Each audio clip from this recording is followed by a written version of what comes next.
Professeur Didier Raoult, professeur Philippe Gautret, ces dernières années, il y a eu plusieurs alertes et plusieurs épidémies à coronavirus dans le monde. Est-ce un sujet de préoccupation en France?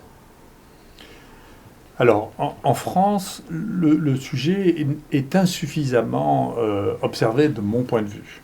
Par exemple, nous venons de regarder, et d'une manière incomplète simplement, sur les prélèvements que nous avons depuis 2 ans, nous avons eu 364 cas avec 8 morts.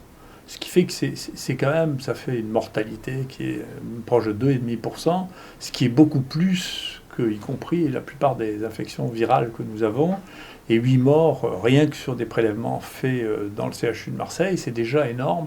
Et nous n'avons pas tout testé. Donc, un, c'est fréquent. Deux, c'est grave. Trois, c'est très sous-estimé. Est-ce qu'il y a une diversité du virus? Est-ce qu'il y a plusieurs souches? Est-ce qu'il y a une variation entre ces souches importantes? Alors, oui, il y a une. C'est pas des souches, c'est vraiment des espèces différentes. Donc, il y en a 4 qui sont communes ici, puis il y en a 2 dont parlera Philippe Gautret qui ont donné des épidémies ailleurs. Une qui est partie d'Arabie Saoudite et qui a donné une épidémie en Corée considérable. Une autre qui est partie de Hong Kong et qui a donné ça à Toronto, qui sont des épidémies qui se sont limitées. Mais oui, il y a une grande variabilité. Et de tous les virus émergents qu'on a vus depuis 20 ans, c'est, de mon point de vue, les plus inquiétants, parce que d'abord on en découvre de plus en plus, parce qu'ils se recombinent, et parce qu'ils ont donné des épidémies foudroyantes avec une mortalité considérable, dont on n'a pas bien compris le mode de transmission. Voilà, que ce soit le SARS à Hong Kong et à Toronto, on ne sait pas pourquoi ça a commencé, pourquoi ça s'est arrêté, ou que ce soit le MERS Corona qui a été relié au chameau en Arabie Saoudite et qui a donné une épidémie considérable hospitalière en Corée, ou maintenant ce nouvel épisode qui est dans l'actualité, qui est d'un nouveau coronavirus en Chine. Mais peut-être que Philippe peut nous en parler sur le plan international.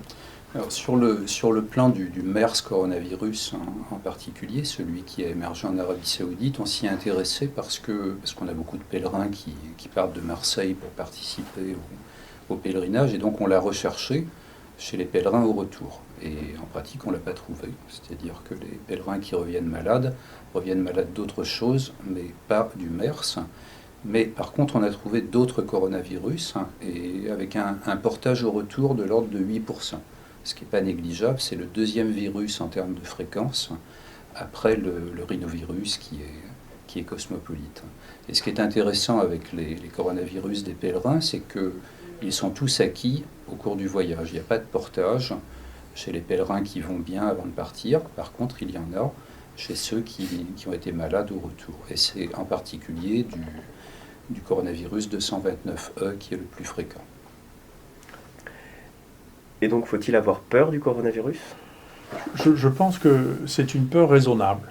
C'est-à-dire que effectivement, il y a eu 8 morts dans un échantillon incomplet de simplement le CHU de Marseille, de tous âges. Il y a eu des enfants, il y a des sujets âgés, des gens d'âge moyen.